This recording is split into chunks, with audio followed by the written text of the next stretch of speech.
வணக்கம். சற்று முன் வெளியான முக்கிய அறிவிப்பின்படி பயிர்க்கடன்கள் தள்ளுபடி, விவசாயிகளுக்கு விஜய் கொடுக்க போகும் சர்ப்ரைஸ்.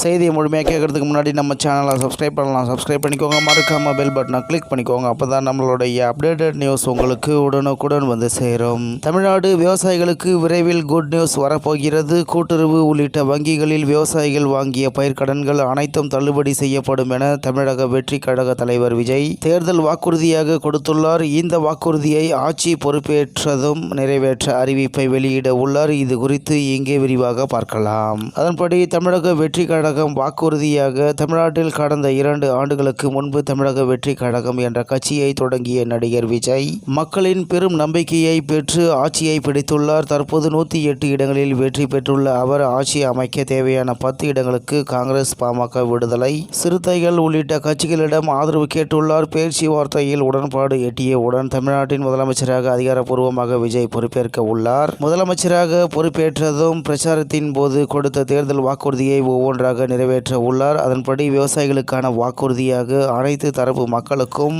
தேர்தல் வாக்குறுதிகளை கொடுத்த விஜய் விவசாயிகளுக்கும் பிரத்யேகமான வாக்குறுதிகளை கொடுத்துள்ளார். அதன்படி நிலமுடைய அனைத்து விவசாயிகளுக்கும் ஆண்டுக்கு 15,000 ரூபாய் முதலீட்டு நிதியுதவி கொடுக்கப்படும் என கூறியுள்ளார். பயிர்க்கடன்கள் தள்ளுபடி என தேர்தல் வாக்குறுதி கொடுத்துள்ள விஜய் நெல்லுக்கு குறைந்தபட்ச ஆதார விலை குண்டாலுக்கு 3,500 ரூபாய் கொடுக்கப்படும் என கூறியுள்ளார். கரும்பு டன்னுக்கு 4,500 ரூபாயும் 5 லட்சம் சோலார் பம்புகள் கொடுக்கப்படும் என தெரிவித்துள்ளார். விவசாய கூலி தொழிலாளர்களுக்கு ஆண்டுக்கு 10,000 ரூபாய் கொடுக்கப்படும் என்றும் 100 விழுக்காடு பயிர் காப்பீடு கொடுக்கப்படும் என்றும் அதிரடி வாக்குறுதிகளை கொடுத்துள்ளார். எப்போதும் இந்த அறிவிப்பு வெளியாகும். அதன்படி எனவே விஜய் கொடுத்த வாக்குறுதி அனைத்தும் நிறைவேற்றுவேன் என அனைத்து தேர்தல் பிரச்சாரங்களிலும் அழுத்தம் திருத்தமாக கூறினார். இதனால் விவசாயிகள் பெரும் மகிழ்ச்சியில் இருக்கின்றனர். மே மாத இறுதிக்குள் ஆட்சி பொறுப்பை ஏற்கும் விஜய் அமைச்சரவை அமைப்பு என ஜூன் மாதம் வரை நிர்வாகங்கள் மாற்றத்தில் முழு கவனத்தையும் செலுத்துவார். ஜூன் மாதத்துக்கு பிறகு விவசாயிகளுக்கான இந்த அறிவிப்புகள் அடுத்தடுத்த வெளியாக வாய்ப்பு உள்ளது.